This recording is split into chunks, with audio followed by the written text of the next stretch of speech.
Para mí es siempre un placer estar aquí, donde he hecho muchos amigos fácilmente.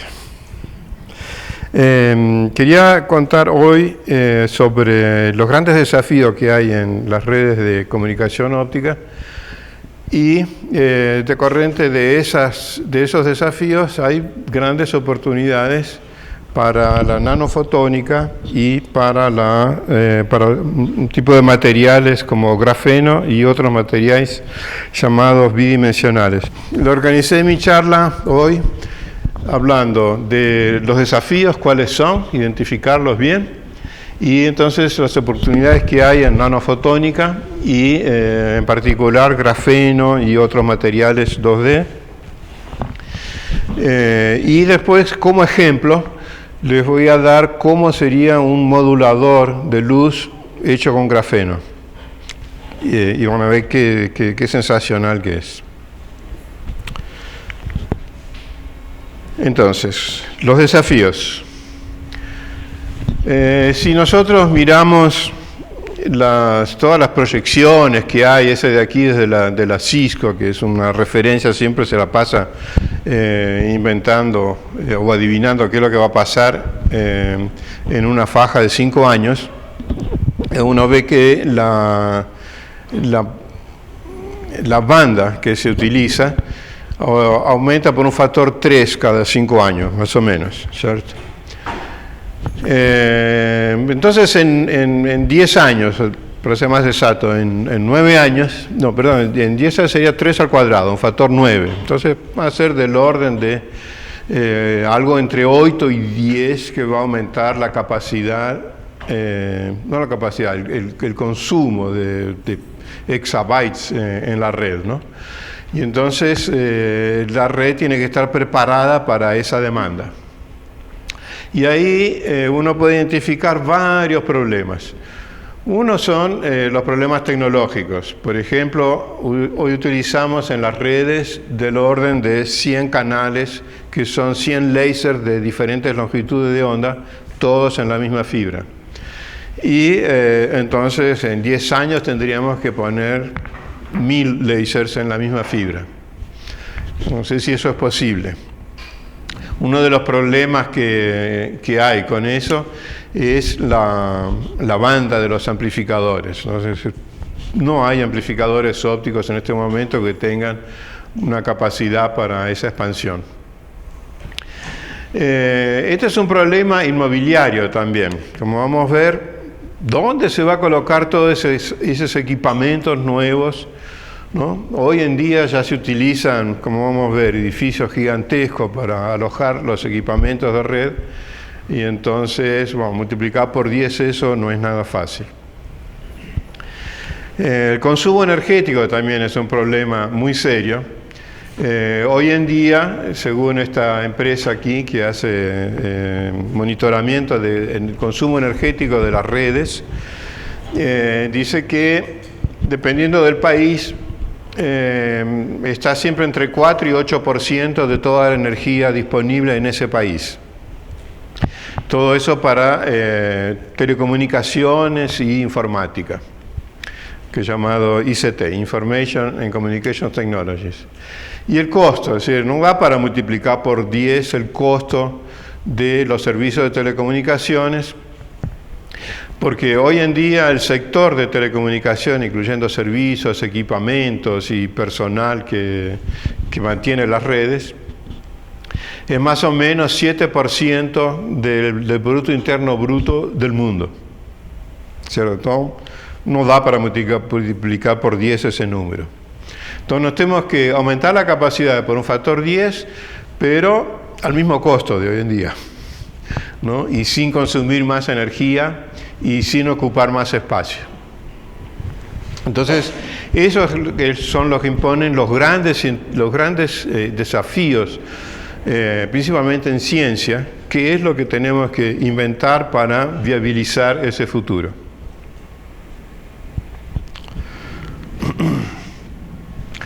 Comenzando por el problema de energía,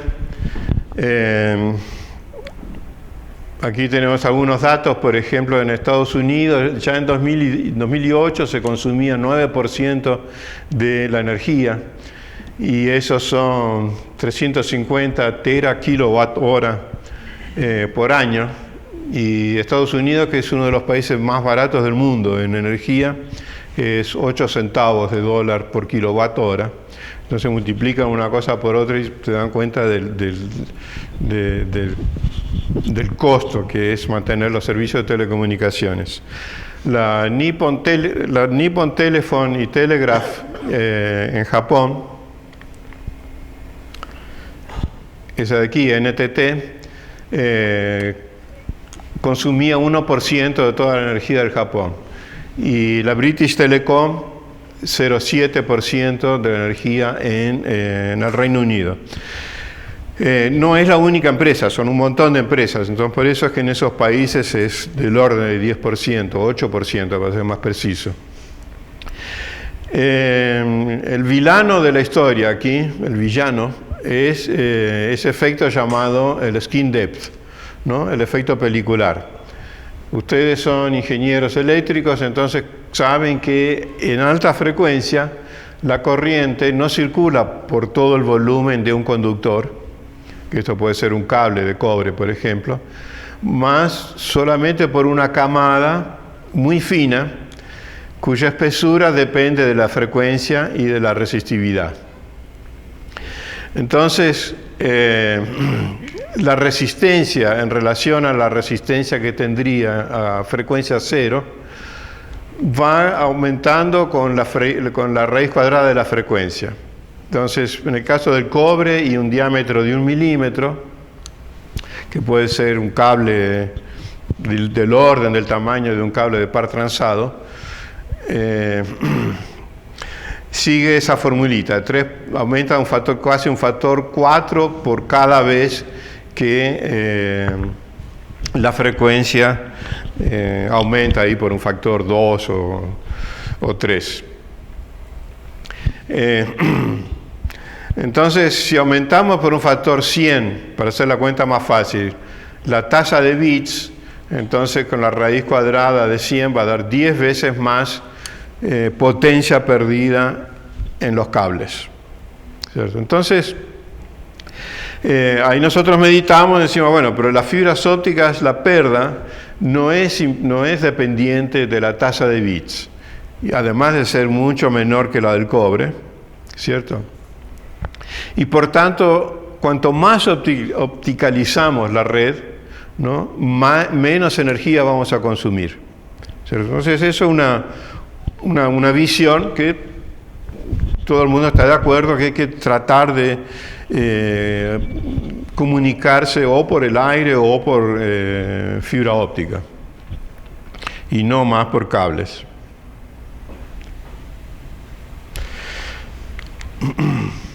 El tamaño, que es donde vamos a ocupar donde vamos a hospedar los equipamientos. Este de aquí es el punto de cambio de tráfico en Miami, que es donde vienen todas las redes de Sudamérica, van a parar ahí, ¿cierto? Este edificio es gigantesco, estos son más o menos 2 cuadras aquí, 1 cuadra acá. Tiene, por aquí pasan 2 líneas de transmisión de energía, entonces si una cae, la otra continúa. Tiene replicado aquí un generador por energía cinética, que es un disco gigantesco, de un diámetro enorme, que está girando a 60 Hz, ¿cierto? Entonces, si para la energía, eso continúa generando por energía cinética que tiene acumulada durante 48 horas la energía que se consume aquí dentro. De todos modos, esos equipos esto aquí es suficiente para la internet de hoy. Entonces imaginen que uno multiplica por 10 el tamaño de ese edificio, ¿cierto? Estos son otros ejemplos de data centros. y esa es la red de data centros de Google, ¿no? Que típicamente cada uno de ellos ocupa 20.000 metros cuadrados, tiene 50.000 servidores, cuesta $200 millones, consume 15 megawatts de potencia, o sea, $1,5 millones por mes.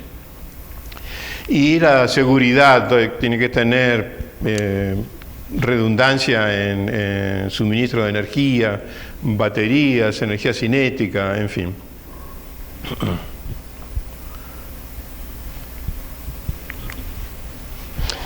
Es aquí un equipo de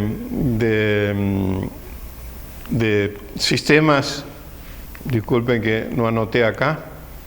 DWDM significa Dense Wavelength Division Multiplexing, que es aquella historia de poner un montón de láseres multiplexados dentro de una misma fibra óptica. Entonces, los láseres están aquí en esos plugins, y aquí está llenos de láseres. Es aquí un rack que creo que tiene más o menos 16 láseres aquí.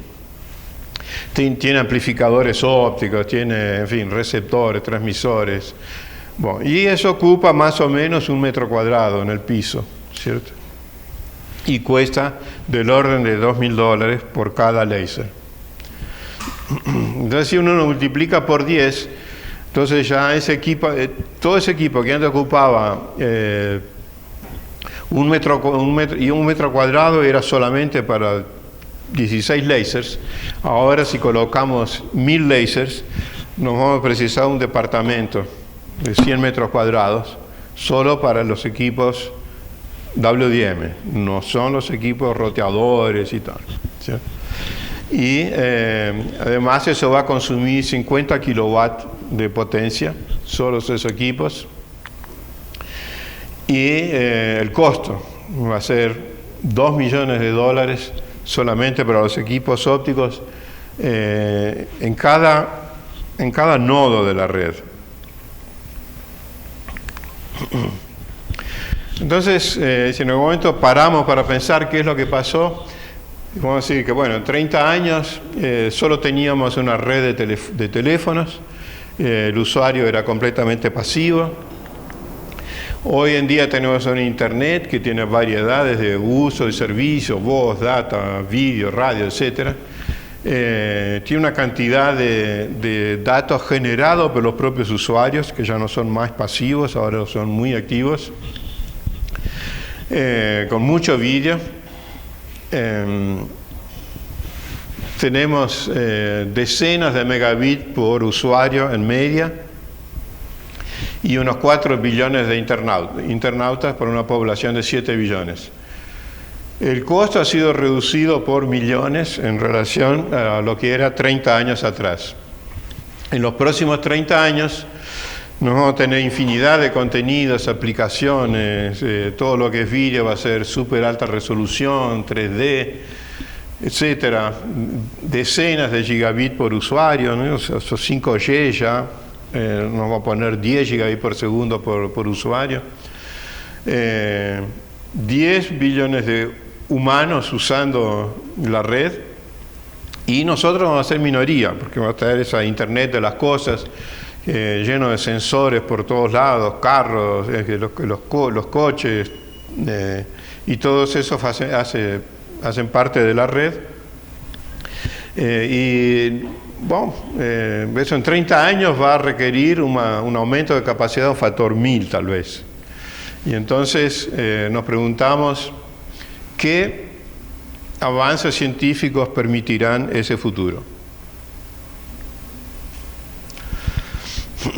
Entonces, la primera cosa que ha sido identificado algunos años ya es llevar todo a la nanofotónica. Eso aquí es un cartoon, ¿no? un diseño, no es realmente un dispositivo, sino es solo para ilustrar que tiene, como si fuese un chip de computador, como si fuese un Pentium. Las pistas no son eléctricas, son ópticas, son guías de onda. Hay algunos anillos aquí que resuenan a una longitud de onda y extraen uno de los canales. va a haber centrales de procesamiento también ópticas o eléctricas, pero comunicadas con óptica. Y todo eso en un tamaño extremadamente reducido, el tamaño de un Pentium, digamos, de algunos centímetros cuadrados, ¿cierto? Y entonces esas guías de onda, fíjense, esto aquí es el modo de la luz en un guía de onda, que es un corte transversal, por ejemplo, un corte aquí de uno de esas guías, y tienen del orden de un micrón de dimensión típica, característica, ¿cierto? O sea, mucho más finos que los hilos eléctricos. Si precisan hacer cosas más grandes como efectos no lineales, uno puede hacer cosas en espirales. Uno entra por aquí, va dando vuelta, después sale por aquí. También tienen otros tipos de estructuras que son llenos de agujeros, entonces hay una conducción de la luz no por reflexión interna total, sino porque estos agujeros crean bandas prohibidas donde la luz no puede salir, no puede escapar. Anillos resonantes como este de aquí, ¿cierto? Que tiene una parte que se acopla una guía con el anillo, ¿no? Acá está un detalle de qué es lo que pasa. Los guías se ponen muy cerca uno del otro y ahí la onda evanescente se acopla en la guía de al lado. Luz con una longitud de onda que cabe un número entero, en realidad lambda sobre 2, un número entero debe ser lambda sobre 2, aquí en ese camino, es una resonancia de esa cavidad. Y entonces el acoplamiento acá es muy eficiente para esa longitud de onda, sí, para otra no.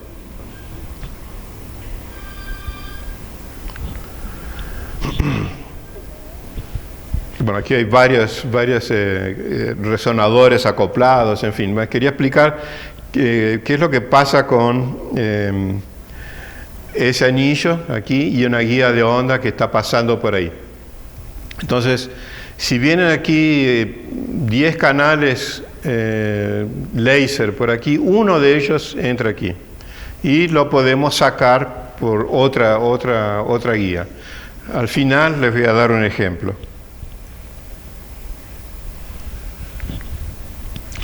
Bueno, esta es una visión de una empresa llamada Infinera, en la que dice, bueno, hoy en día tenemos esos racks que están llenos de estos componentes ópticos que van aquí dentro de esos racks, ¿cierto? Ese en particular, no sé si llegan a leer, ahí es modulador. Ese modulador aquí, que es hecho de inovato de litio, un cristal,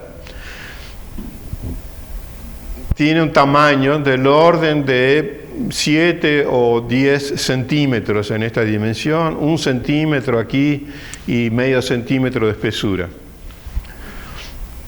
Entonces, lo que ellos proponen es poner todos esos láser, detectores y moduladores, todos dentro de chips de un tamaño de 4 por 4 milímetros cuadrados, ¿cierto?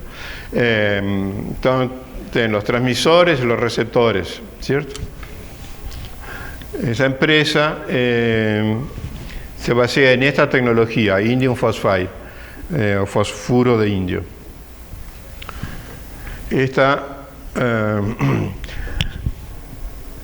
La idea entonces es que con óptica integrada uno ataca realmente los 3 puntos débiles de las telecomunicaciones del futuro, que son el tamaño, el consumo de potencia, porque tienen menos hilos eléctricos, y el costo, porque en principio uno puede fabricar chips aquí con centenas de componentes ahí dentro, y todos en paralelo.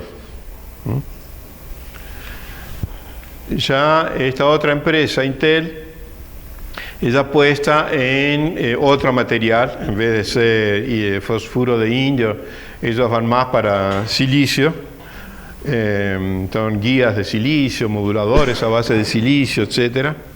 y también hacer las cosas bien chiquitas. Entonces creo que en la comunidad aparecieron esas visiones, que uno va a precisar en el futuro amplificadores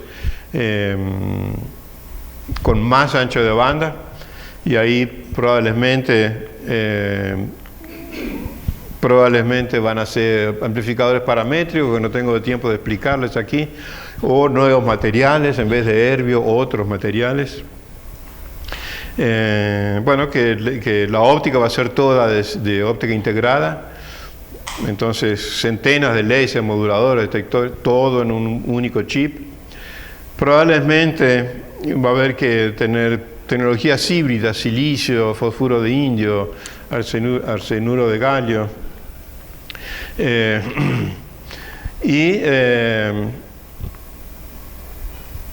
Ahora estamos pensando en colocar materiales 2D y vamos a ver qué ventajas traen. Eso es por cuanto a transmisión. Por cuanto a hacer networking, hacer roteamiento, el roteamiento sería más en el dominio de longitudes de onda, en vez de mandar canales de información de un lado para otro, simplemente mandamos todo lo que venga en esa longitud de onda, lo mandamos sin mirar, sin abrir la información, sin ver para dónde iba. Todo lo que es del mismo color va para otro lado. Entonces son redes más eficientes y más baratas. Menciono aquí espirales con óptica no lineal porque aquí mencioné amplificadores paramétricos, entonces eso tiene que ver una cosa con la otra. Y esos materiales 2D que menciono aquí son simplemente materiales muy fininos que van encima de esas guías de onda. ¿Cómo es eso? Tenemos varios materiales bidimensionales. Materiales bidimensionales son como cristales de 2 dimensiones. Tienen la espesura, como ese de aquí, la espesura de un átomo. Ese de aquí, la espesura tal vez de 3 átomos, que viene medio en zigzag, así los átomos. Pero en fin, de todos modos son muy finos. Y dependiendo del gap que tiene ese material, podemos tener aisladores, como ese nitruro de boro hexagonal, que tiene una energía de gap mayor que 5 electronvolts. Aquí tenemos una familia de materiales que tienen calcogenuros, selenio, azufre, oxígeno, reño y otros materiales de la columna que está antes de los gases nobles. Son 2 columnas antes, son esos llamados calcogenuros. Y ellos pueden ser semiconductores o pueden ser eso que se llama medio metal. Medio metal es que conduce por spins, por electrones que tienen spin, todos para arriba. Y los que están para abajo no son conducidos, por ejemplo. Entonces conduce solo con electrones alineados en spin. Tiene sus aplicaciones en una área bastante en boga llamada spintrónica. En vez de hacer electrónica con electrones, es con electrones con spin. El grafeno es un semimetal. Esto es a base de también oxígeno y azufre, pero con otros materiales. Pueden dar metales e inclusive semiconductores. Entonces, una gama de materiales nuevos, muy finos, que permite, que se abre la imaginación del ingeniero para hacer dispositivos novedosos, mucho menores y más compactos. El grafeno, solo voy a mostrar esto de las propiedades del grafeno. Nicky va a hablar mucho más. Es un cristal de átomos de carbón que están aquí, ordenados en anillos bencénicos, como formando una colmena de abeja, y tiene un espectro de energía, o sea, energía como función de las posiciones de los vectores de onda, Kx, Ky y Sol, porque solo tenemos eso el plano. Ese K, si se acuerdan, en telecomunicaciones nosotros usamos beta, ¿no? Entonces sería beta X y beta Y, constante de propagación. En algunas regiones,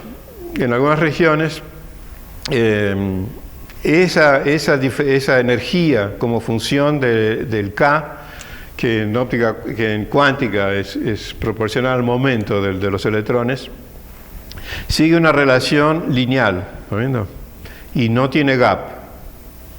Es un material sin gap, pero es un único punto que se toca. Por eso es un semimetal, no es un metal realmente, el grafeno. Esta cosa es llamada el cono de Dirac. Dirac es quien hizo la mecánica cuántica relativística. Está la ecuación de Schrödinger, que es la mecánica cuántica común, y la ecuación de Dirac, que sería una ecuación de Schrödinger, pero llevando en cuenta efectos relativistas. No que los electrones se muevan a velocidades relativistas, más es que esa característica de tener que la energía es proporcional al momento y no el momento al cuadrado. La energía es un medio de mv cuadrado, ¿cierto? Y la mv es p, es el momento. ¿Cierto? Que en mecánica cuántica p es h barra k. H barra es la constante de Planck normalizada y el K es ese de aquí. Bueno, en fin, no voy a dar una clase de mecánica cuántica, lo digo para los físicos de aquí. Pero ese hecho de que tenga esa relación lineal, esa relación de dispersión lineal, hace que el grafeno tenga propiedades eléctricas de conducción y ópticas fantásticas. Por ejemplo, es el material que mejor conductividad tiene para esa espesura, ¿cierto? ¿No? Se pega un bloco de 1 centímetro de cobre, claro que conduce más, pero si voy afinando el cobre y me quedo con una lámina y una espesura de un átomo, digamos un ángstrom de espesura, en realidad es 0,3 angstroms, ahí la conductividad del cobre es horrible y la del grafeno es fantástica. Otra cosa en óptica es que el espectro de absorción es absolutamente plano. Absorbe lo mismo en el infrarrojo que en el visible, que ultravioleta, microondas. Entonces es un detector ideal, ¿no? Porque detecta todo lo que es radiación electromagnética por igual. Y nosotros aprovechamos eso en muchos dispositivos para hacer cosas novedosas. Fíjense aquí, ese es el nitruro de boro hexagonal que forma hexágonos como el grafeno, y de hecho el tamaño es más o menos el mismo. Ese tiene un gap aquí en el ultravioleta. En el visible tenemos varios de esos dicalcoyenuros de metales de transición. Los metales de transición son aquellos que van después la primera columna es donde está el sodio, el litio, la segunda está el calcio, potasio, y la tercera en adelante son todos los materiales los metales de transición, el cromo, por ejemplo. Bueno, fósforo negro, este otro material aquí, tiene un gap variable, el mismo dependiendo de cuántas camadas coloco de ese material, va a absorber, por ejemplo, en 1,5 microns, que es interesante para telecomunicaciones. Y hay grafeno que agarra todo, desde ultravioleta hasta megahertz, funciona por igual.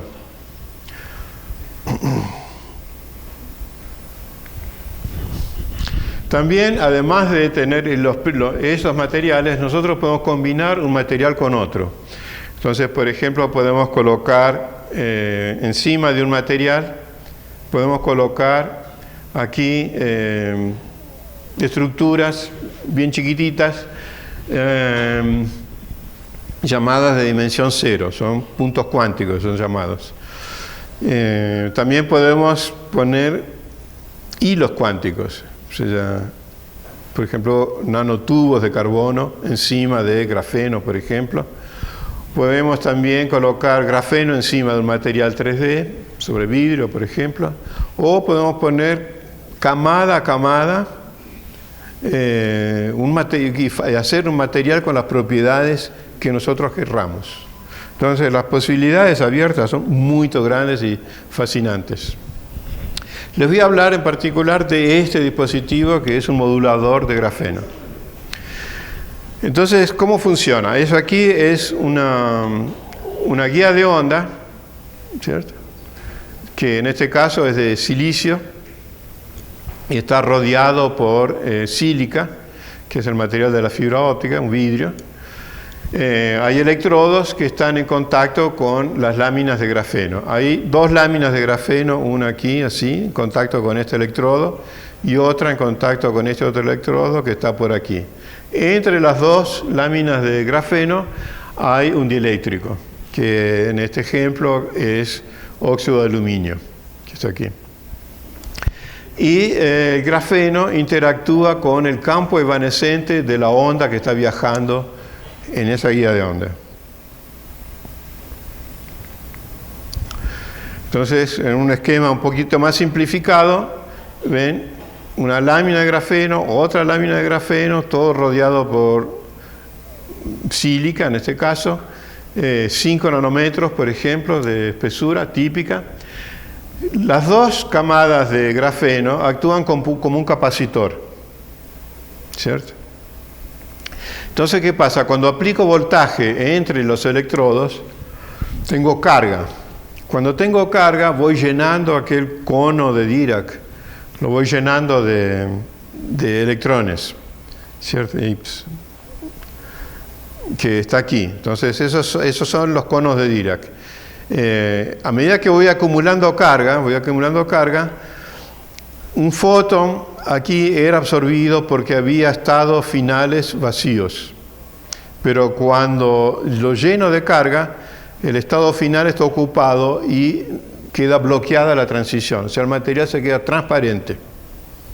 Absorbía, ahora no absorbe más. Y aquí está cómo varía la absorción con la cantidad de carga que voy colocando en el grafeno.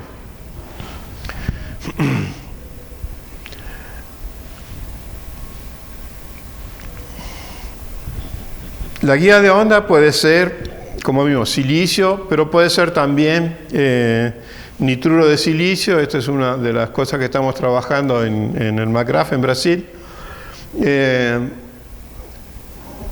que tiene ventaja sobre el silicio porque es más transparente, principalmente en 1,5 microns.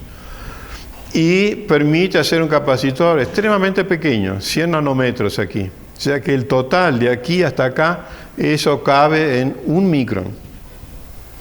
Y la longitud de la guía de onda que está aquí puede ser 40 a 100 micrones.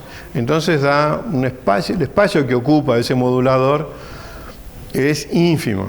Recuerden cómo era el modulador que se utiliza hoy en día en telecomunicaciones. 10 centímetros por 1 centímetro. Y aquí lo estamos llevando a 10.000 veces menor. En este caso aquí, otra actividad que estamos haciendo en compañía con una empresa, en vez de usar esos materiales a base de silicio, aquí utilizamos polímeros. Entonces esos polímeros dan dispositivos un poco más grandes, pero aún muy chiquitos, pero esos son más baratos y permiten hacer dispositivos flexibles. Y este de aquí, un último ejemplo que ya no es realmente un modulador, es una llave para canales WDM.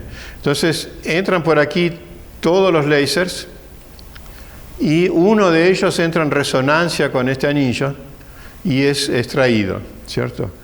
Pero si yo acá coloco grafeno y le aplico una tensión, yo puedo cambiar el hecho de que ese anillo tenga pérdida o no tenga pérdida. Si no tiene pérdida, la luz se acopla aquí y la puedo extraer por acá abajo, ¿cierto? Pero si bajo la tensión, entonces el grafeno absorbe y se frustra la resonancia de este anillo. Y por tanto la luz simplemente pasa de largo, ¿tá? Para esa longitud de onda. También puedo adicionar un canal aquí, entrando por acá. Entonces es una puerta drop y es una puerta add, de adicionar. Entro por aquí, acopla y sale para allá, ¿cierto? Todo eso puede ser hecho en apenas 30 por 30 micros cuadrados. Quien limita acá es el diámetro de ese anillo. Y esos son actuados con 1 volt. Me olvidé de mencionar aquí que estos moduladores se accionan con 1 volt y tienen una banda de 100 GHz, más o menos. Estos materiales son compatibles con la tecnología CMOS de fabricación de Pentiums, Complementary Metal Oxide Semiconductor, y este de aquí con polímeros. Bueno, entonces, ¿qué es lo que vimos? Que los grandes problemas son tamaño, costo y ¿qué más? Consumo energético. ¿Cierto? Entonces la nanoutilización, o sea, trabajar todo con nanofotónica, va a aliviar el problema de tamaño. Fibras y interconexiones ópticas van a aliviar el problema de consumo. Y fotónica integrada, que permite fabricar en paralelo los dispositivos, va a permitir reducir los costos. Probablemente estas acciones no van a ser suficientes y va a ser necesario otras tecnologías de ruptura. Estas ya fueron tecnologías de ruptura en los últimos 10 años, nuevas tecnologías van a ser necesarias, explorando avances científicos que puedan ser usados para telecomunicaciones. Entonces son grandes oportunidades para los materiales 2D, hacer dispositivos basados en grafeno. Entonces esas tecnologías de ruptura van a ser basadas en materiales 2D, es lo que yo pienso por lo menos, y esas heteroestructuras que van a ser ultra compactos, de bajo costo y bajo consumo energético. Bueno, con eso les agradezco a todos.